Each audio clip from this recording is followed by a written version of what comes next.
Ah, bienvenue tout le monde. Êtes-vous content d'être là, vous autres, ce matin? Eh oui, puis les autres aussi? Ah, c'est bon. On est tous contents d'être là. En ce début d'année, j'ai pensé qu'on pouvait peut-être avoir un message d'espoir. L'espoir du croyant, c'est notre force entre le déjà et le pas encore. Peut-être vous avez déjà entendu parler de cela. Ceux qui n'en ont pas encore entendu parler, faites-vous-en pas, c'est ce matin que ça va se passer. Vous savez, il y a beaucoup de personnes qui pensent que le but de l'Évangile, c'est le bonheur. Qui pense que c'est ça? Bon, alors... Mais on veut que les personnes qui vivent... Pourquoi qu'on veut que les personnes qui vivent des problèmes connaissent le Seigneur et qu'ils se convertissent afin que leur vie se répare, et qu'ils connaissent le bonheur. C'est pas ça, c'est pas la raison pourquoi qu'on veut que les gens se convertissent. Sauf qu'après la conversion, on se rend bien compte que les problèmes ne sont pas tout à fait terminés. Au début de notre conversion, par contre, pour la plupart d'entre nous, souvent, vous vous en rappelez, on est rempli d'espoir, on a plein de potentiel. Il nous semble que nos rêves de paix, de joie, de relations harmonieuses sont enfin possibles. On va vivre le bonheur sur la terre. Ben moi, j'étais comme ça quand je suis arrivé au Seigneur. On est sauvés, après tout, on a un nouveau cœur, on a une nouvelle nature, et Dieu nous a donné des dons spirituels en plus. Nous avons accès au Créateur par la prière, sauf chose qu'on n'avait pas avant.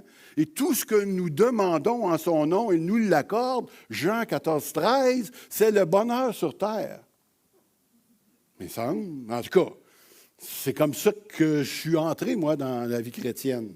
Puis finalement, on découvre que le changement n'arrivera peut-être pas par miracle et cela va exiger des efforts qu'on n'aurait peut-être pas imaginés tant que ça au départ. Les attentes sont remplacées par des déceptions et on devient de moins en moins plein de gratitude. Et puis, c'est remplacé, ça s'estompe un petit peu la gratitude, c'est remplacé par, on pourrait dire, de la résignation, tout simplement. Nous vivons dans l'espérance du pas encore.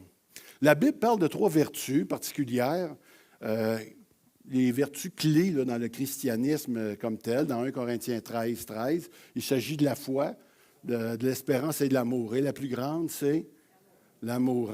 La foi et l'amour, ça, c'est 2 thèmes qui reviennent assez souvent au travers des Écritures et puis dans la vie chrétienne, mais le côté de l'espérance, ça, c'est un petit peu moins, c'est un petit peu plus négligé, disons-le. L'espérance, c'est ce qui met de la vie puis du bonheur dans notre monde complètement fou. Un monde qui s'effrite de plus en plus, vous allez être d'accord avec moi, un monde souillé par le péché puis rempli de plus en plus de misère.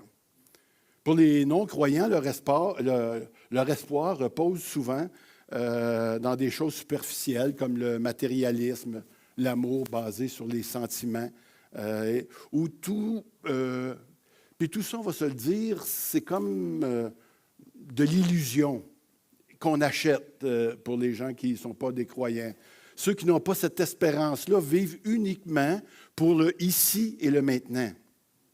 Quelqu'un a déjà dit qu'on ne peut pas vivre 40 jours sans nourriture, 8 jours sans eau, 4 minutes sans air, pour ceux qui retiennent le souffle longtemps, et quelques secondes sans espoir.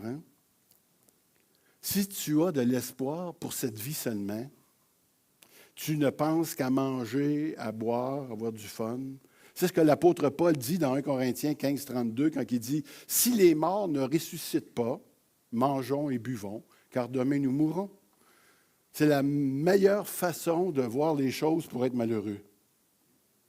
La souffrance est inévitable et elle n'a aucun sens si notre existence n'a pas d'espérance réelle.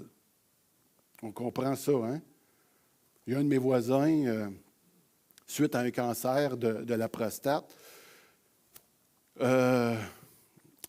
qui aurait pu être opéré pour lui sauver la vie, a choisi de ne pas l'être parce que pour lui, il ne pouvait pas vivre sans sa prostate et tout ce qui va avec. Alors, il est mort quand même assez rapidement. Peut-être qu'on peut trouver ça exagéré, vous allez me dire, mais de plus en plus, le monde trouve leur sens dans une qualité de vie.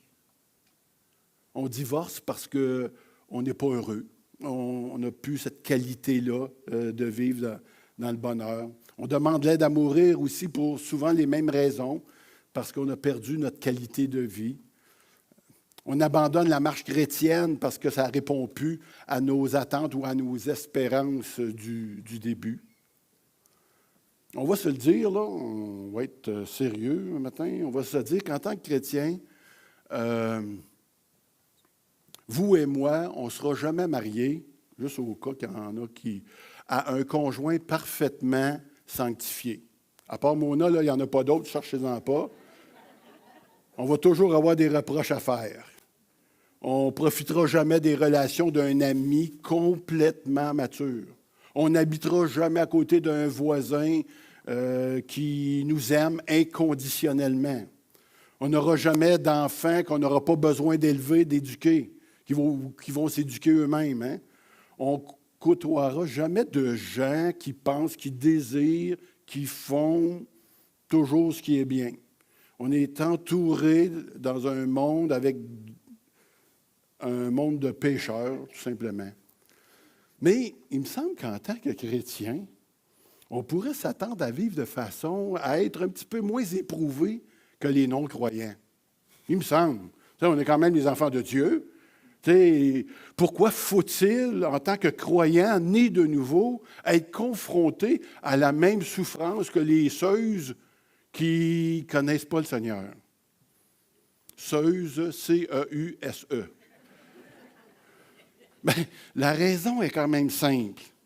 C'est que nos relations évoluent entre le déjà et le pas encore. On est comme dans une bulle entre les deux. Dieu nous a déjà sauvés. Je vais vous expliquer ça tout de suite. Là. C'est quoi le déjà et le pas encore? Dieu nous a déjà sauvés dans le sens que ceux qui ont vraiment accepté le pardon de leurs péchés, sans les œuvres, sont effectivement sauvés une fois pour toutes. Parce qu'un véritable chrétien ne peut pas perdre son salut. C'est une fois pour toutes, tout simplement. Et c'est un acte donc passé, mais on n'est pas encore au ciel. On est sauvé, mais pas encore au ciel. La puissance du péché a été détruite, mais sa présence n'a pas encore été effacée. Le péché a été vaincu, mais sa défaite finale n'est pas encore produite. Je ne sais pas si je vais faire un bon exemple, mais si vous prenez une étoile qui s'éteint, une étoile à des années-lumière de nous qui s'éteint, elle n'est plus là, mais nous, on va percevoir sa lumière éventuellement encore. Parce que elle est éteinte, mais on la voit encore. Bien, nous, c'est comme ça. Bon, on n'est pas éteint. On est allumé, mais on n'a pas encore explosé. Explosé dans la félicité éternelle. Donc, il y a un espace de temps entre le déjà sauvé, mais le pas encore rendu au ciel. Hein? Et dans cet espace-temps-là, le Seigneur nous permet de vivre dans l'espérance de la vie éternelle. En tant que chrétien, là, le meilleur est à venir. L'apôtre Jean exprime cela comme ceci. Dans 1 Jean 3,2, je vous le lis. Il dit, « Bien-aimés, nous sommes maintenant enfants de Dieu. Et ce que nous serons un jour n'a pas encore été révélé. Nous savons que lorsque Christ apparaîtra, nous serons semblables à lui parce que nous le verrons tel qu'il est. » Ce matin, on va regarder ensemble, on va parler d'espoir sous la plume de Paul dans Romains, le chapitre 8, les versets 17 à 25. Que nous allons lire à l'instant avec Mona. Or, si nous sommes enfants, nous sommes aussi héritiers. Héritiers de Dieu et co-héritiers de Christ, si toutefois nous souffrons avec lui, afin de prendre aussi part à sa gloire. J'estime que les souffrances du moment présent ne sont pas dignes d'être comparées à la gloire qui va être révélée pour nous. De fait, la création attend avec un ardent désir la révélation des fils de Dieu. En effet, la création a été soumise à l'inconsistance, non de son propre gré, mais à cause de celui qui l'y a soumise. Toutefois, elle a l'espérance d'être elle aussi libérée de l'esclavage, de la corruption, pour prendre part à la glorieuse liberté des enfants de Dieu. Nous savons que, jusqu'à maintenant, la création tout entière soupire et souffre les douleurs de l'accouchement. Et ce n'est pas elle seule qui soupire, mais nous aussi, qui avons pourtant dans l'esprit un avant-goût de cet avenir. Nous soupirons en nous-mêmes en attendant l'adoption, la liberté de notre corps. En effet, c'est en espérance que nous avons été sauvés. Or, l'espérance qu'on voit n'est plus de l'espérance. Ce que l'on voit, peut-on l'espérer encore? Mais si nous espérons ce que nous ne voyons pas, nous l'attendons avec persévérance. Merci, Mona. Donc, on va voir ce matin que les croyants, notre particularité, c'est qu'on vit d'espoir. On doit vivre d'espoir. Un espoir qu'on va associer à la souffrance commune de tous les hommes. Un espoir aussi qu'on va voir associé à notre particularité en tant qu'enfant de Dieu. Un espoir qui va être associé à la gloire qui est à venir et un espoir qui est associé aussi à une attente qui va être persévérante. Donc, 4 points qu'on va regarder ce matin. Donc, notre espoir se fonde dans la souffrance comme celle à tous les hommes. Mona, veux-tu relire ce verset-là, s'il te plaît? Or, si nous sommes enfants, nous sommes aussi héritiers, héritiers de Dieu et co-héritiers de Christ. Si toutefois nous souffrons avec lui, afin de prendre aussi part à sa gloire. Ça, c'est un peu particulier, ce verset-là. Quand on parle de l'union avec Christ, on parle souvent de cette union-là dans la gloire. Vous êtes d'accord avec moi? Et quand on parle de gloire, on parle d'être transformé à son image. On parle de justification, on parle de notre héritage dans le ciel. Et tout cela, c'est réel et bien glorieux.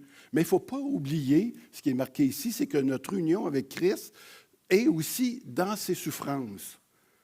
C'est même la preuve qu'on est héritier de la gloire, le fait qu'on peut souffrir. C'est-à-dire que l'espérance de la résurrection dans la gloire est conditionnelle, parce qu'il y a un ici, de notre communion avec Christ dans ses souffrances. Mais, oui, c'est le genre de passage qu'on passe vite, quand même. Mais un matin, on a chanté qu'on est prêt à mourir pour lui, puis tout ça, vous vous rappelez? T'sais. Ce qui voudrait dire finalement que non seulement la souffrance est normale, mais l'absence de souffrance pourrait aussi dire une absence d'union avec Christ. Aujourd'hui, certains prédicateurs sont tentés de présenter la vie chrétienne actuelle comme le pas encore, comme quelque chose qui est à venir, selon la théologie de la gloire à venir. Dans cette façon de voir la vie chrétienne, la souffrance n'aurait pas sa place. Elle peut même être perçue comme un manque de foi. La vie chrétienne, c'est la victoire. Nous avons la victoire dans le nom de Jésus. Je me suis mis à chanter dans mes prédications parce que j'ai eu un rappel dernièrement.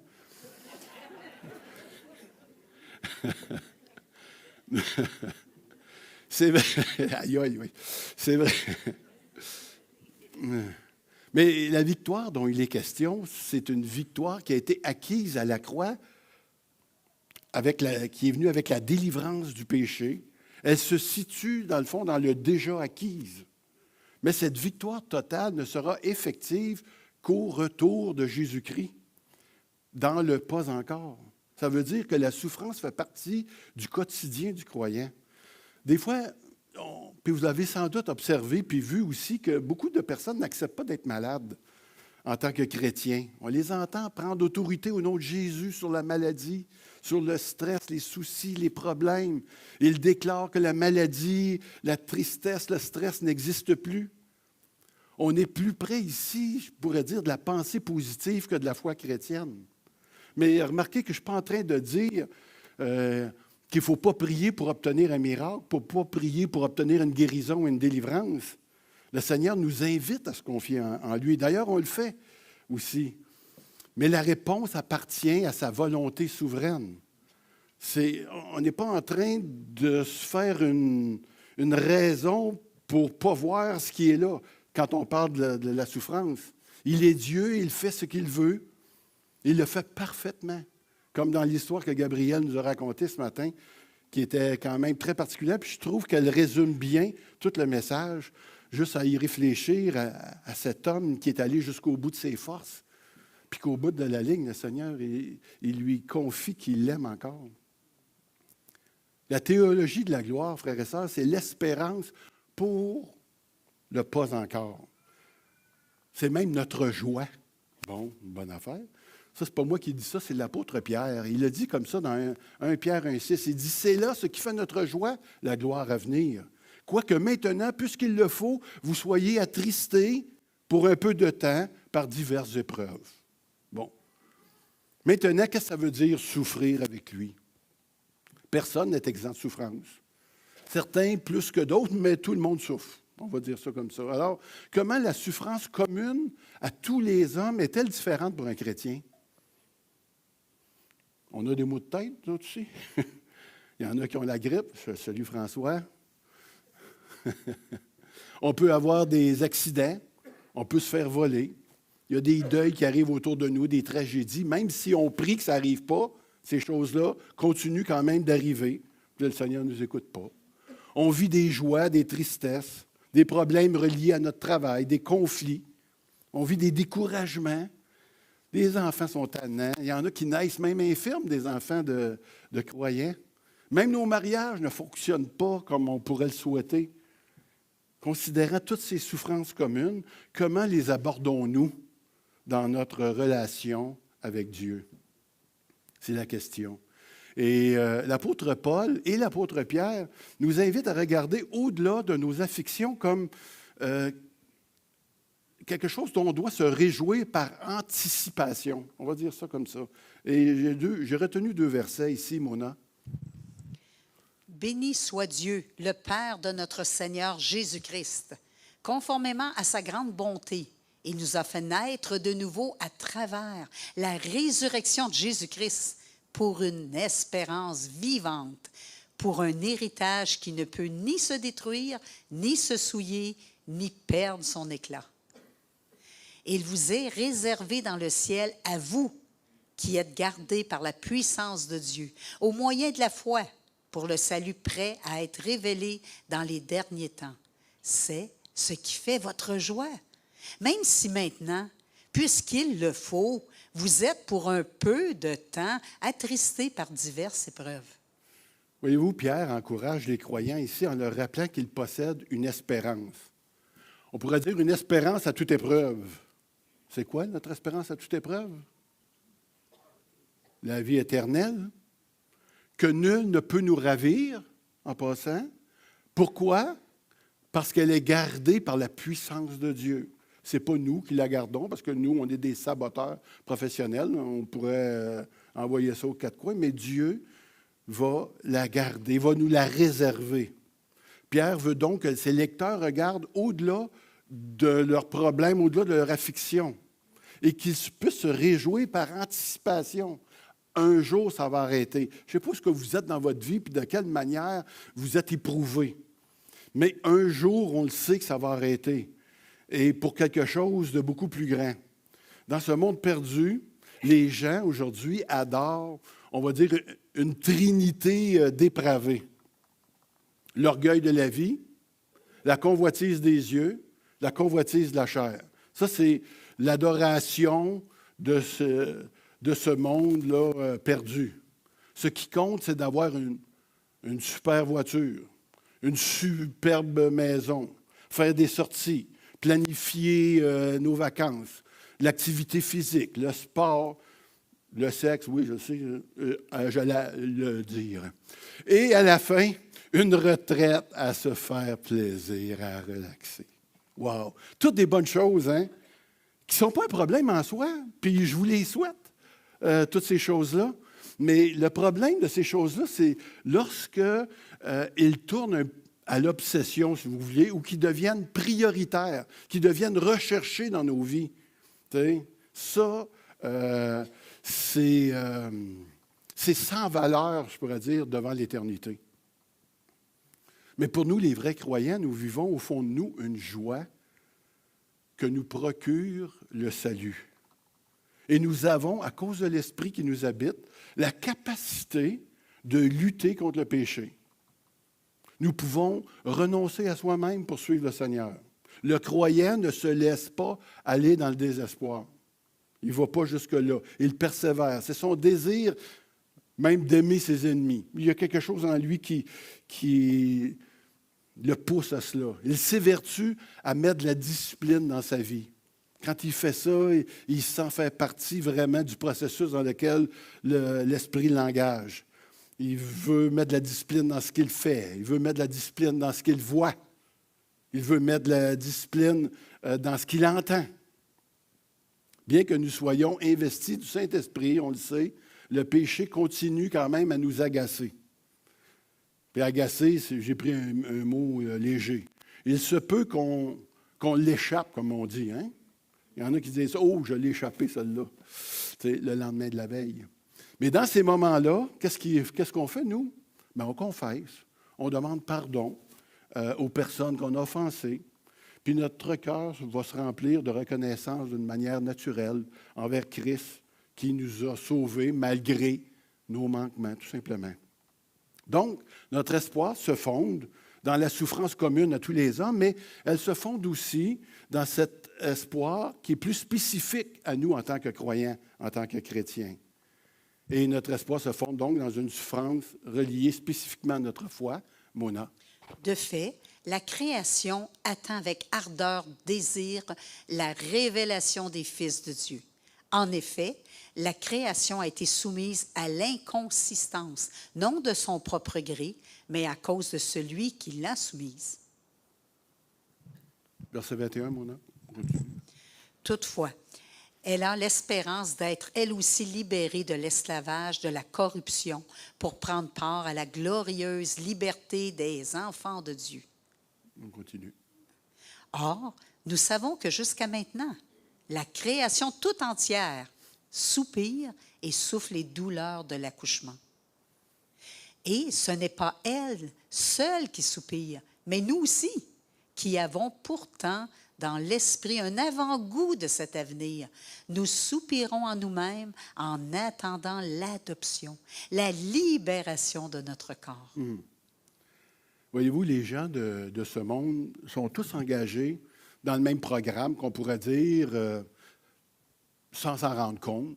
Ils cherchent à recréer le paradis. Ils cherchent à recréer le jardin d'Éden sur terre, mais bien sûr, sans Dieu.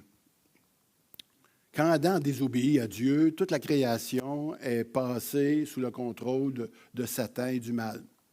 Cependant, tout n'est pas perdu, car même la nature, qui est ici personnalisée dans le texte, a une espérance. Il a personnalisé, la création, puis elle dit, elle-même, elle a une espérance. Un jour, Dieu va tirer le rideau sur cet épisode tragique du péché et puis de la mort qui existe depuis Adam. Ça va se produire lorsque Jésus-Christ va revenir pour chercher ses enfants, pour nous ressusciter, pour nous donner notre nouveau corps. Alléluia. Mais pour le moment, nos corps appartiennent toujours à la création soumise, à la corruption et à la mort. Parce que nous appartenons à Christ, nous souffrons parce que nous sommes des croyants. Est-ce que ça se peut, ça? Nous souffrons d'entendre le nom de Christ être blasphémé.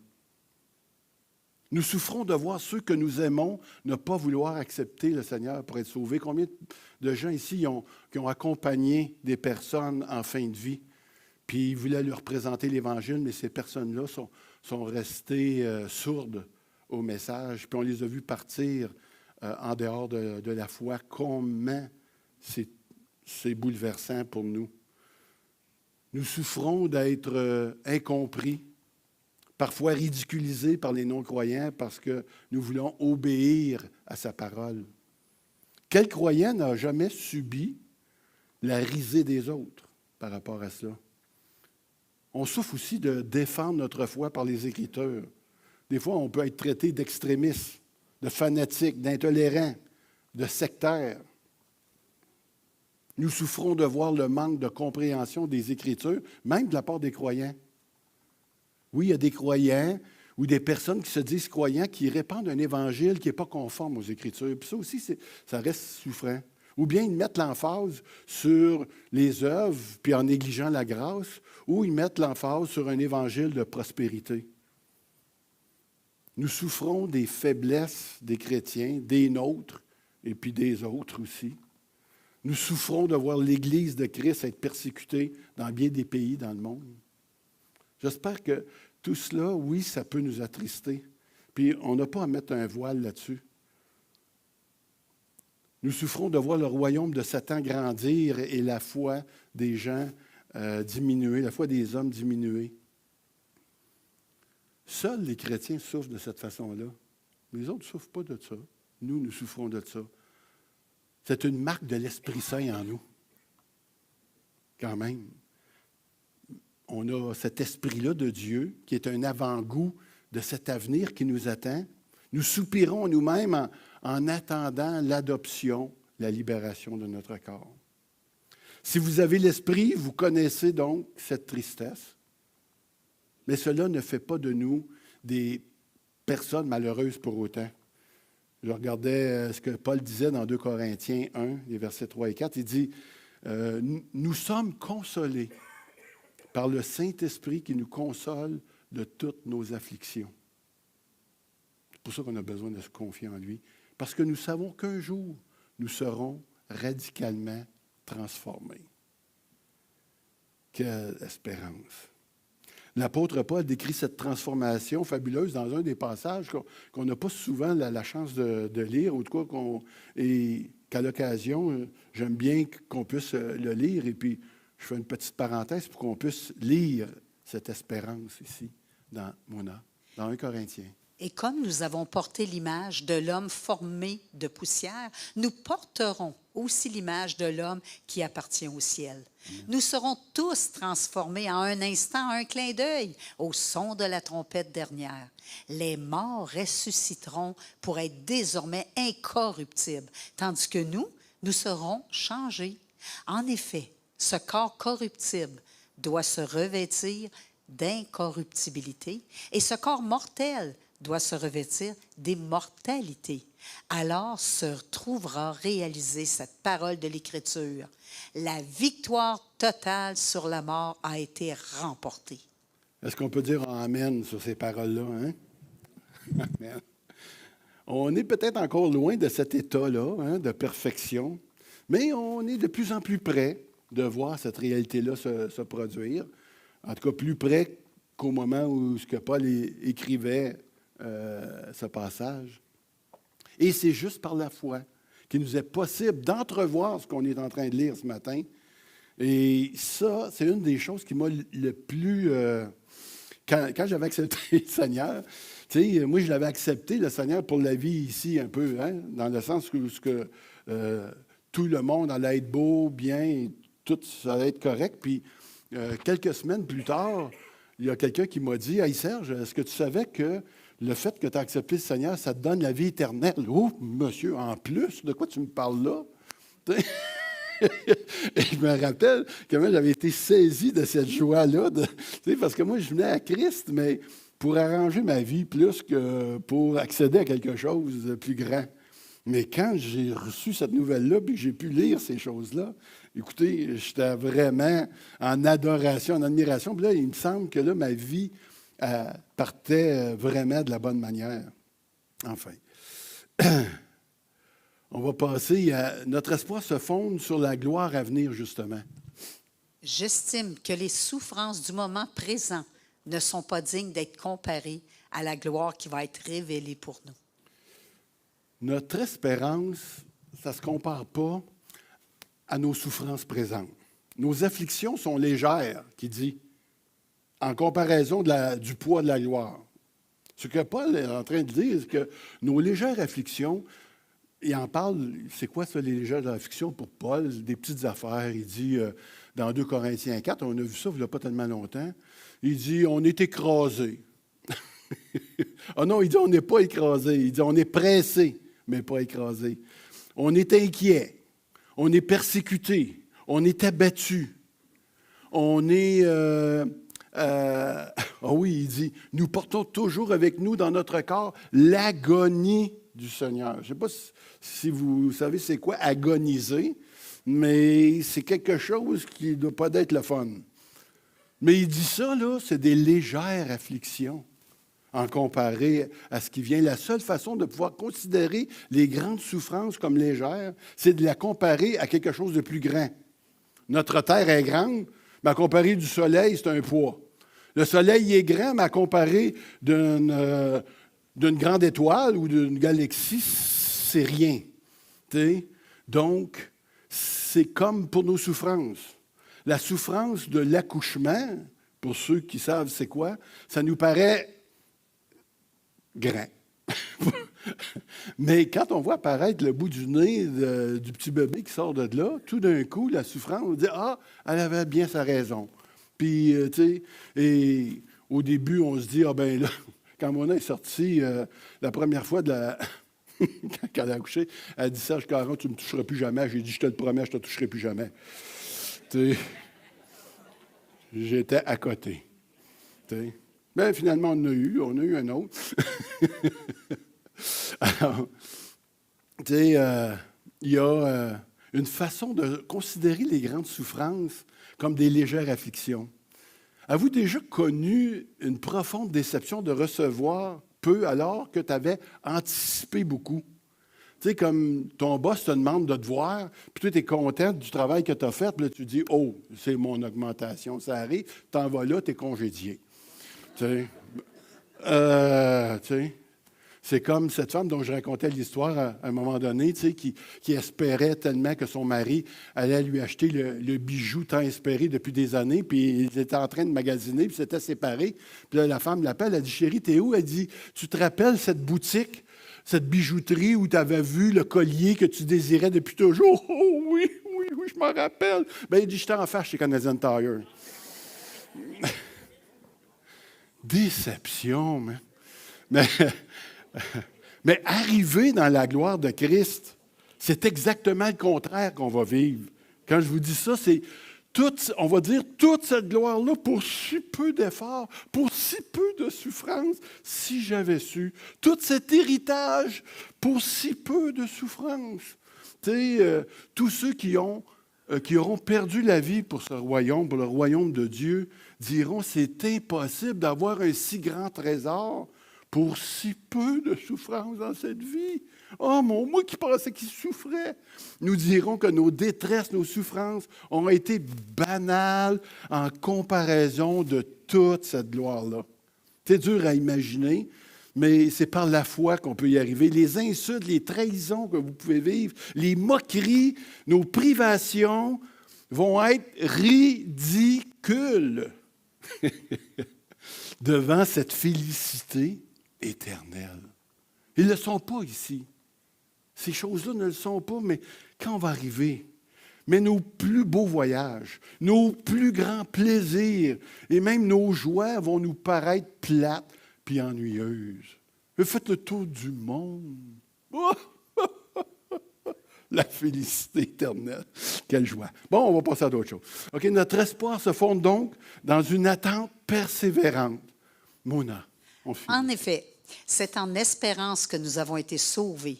Or, l'espérance qu'on voit n'est plus de l'espérance. Ce que l'on voit, peut-on l'espérer encore? Mais si nous espérons ce que nous ne voyons pas, nous l'attendons avec persévérance. C'est notre espérance qui nous permet de persévérer. Pas d'autre chose. De prendre notre croix chaque jour pour renoncer à satisfaire les convoitises de notre chair. Qu'est-ce qui fait qu'on va pouvoir dire non à quelque chose qui devrait qu'on voudrait dire oui. C'est cette espérance-là que le Seigneur nous donne d'avoir. Souffrir patiemment avec Christ.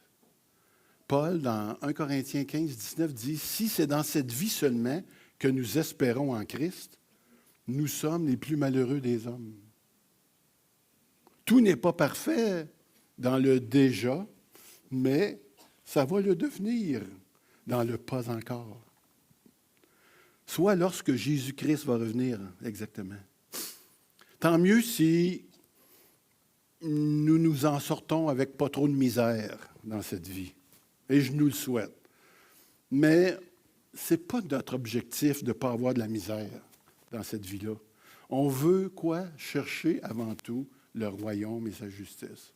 Je vais demander aux musiciens de s'avancer. Paul dit que nous espérons ce que nous ne voyons pas. Ce n'est pas un espoir qui est fondé sur une illusion. Ce n'est pas un espoir qui est...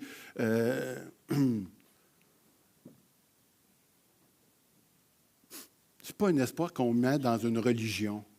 En tant que croyants, nous sommes souvent perçus comme des gens faibles, hein, qui croyons qu'un jour, qui croyons à une utopie, quelque chose qui n'existe pas pour la plupart des gens. Quand on lui parle de tout ça, c'est comme si on vivrait, tu sais, d'enlèvement de l'Église. Oui, mes chums, avant que je sois sauvé, ils me parlaient de la Bible, ils me parlaient de l'enlèvement de l'Église. Tu sais. Je disais, je vais-tu être enlevé, moi? Puis ils disent, ben non, tu ne crois pas. Puis je suis fiou, une chance, même. Tu sais, je ne veux pas être enlevé. Tu comprends? On ne peut pas croire ça, ces choses-là. Tu sais. Romains 5,5, il dit, « Or, l'espérance ne trompe pas parce que l'amour de Dieu est répandu dans nos cœurs par le Saint-Esprit qui nous a été donné. » L'espérance ne trompe point. Vous savez, on va encore douter. Notre âme va connaître encore des détresses. Et la vie chrétienne ne sera pas plus simple et pas plus facile en 2025 qu'elle l'a été dans les années, ou pas plus ou pas moins difficile que quiconque. Mais cette souffrance n'est que pour un peu de temps. Pour un peu de temps. Si la vie chrétienne te paraît difficile, une fois dans l'éternité, tu vas expérimenter le royaume des cieux dans toute sa splendeur. On va prier. Oui, Seigneur, quand on va arriver de l'autre bord, on sait que on n'aura plus besoin de croire parce que la foi n'existera plus. On va te voir face à face. Juste essayer d'imaginer ça, c'est quelque chose qui dépasse notre capacité d'imagination. Mais on le sait aussi qu'à ce moment-là, l'amour va être encore là. Elle va demeurer. Elle va être ce lien-là qui va nous unir. On va être unis ensemble, frères et sœurs, les enfants de Dieu, unis par ce lien d'amour entre nous et avec Dieu. Juste ça aussi, ça prend une imagination hors du commun pour essayer de réaliser qu'est-ce que ça peut être de vivre dans cette félicité éternelle. Seigneur, donne-nous la possibilité de rêver. Donne-nous encore ce désir de voir, cette espérance de ce qui nous attend pour qu'on puisse faire face à tout ce qu'on a à vivre cette année. Et puis qu'on puisse le vivre ensemble, qu'on puisse le vivre dans nos groupes maison, qu'on puisse vivre ça dans tous les contacts qu'on peut avoir entre nous pour s'exhorter, s'encourager à vivre cette vie pleine d'espérance. Et on veut t'en rendre grâce en Jésus-Christ. Amen.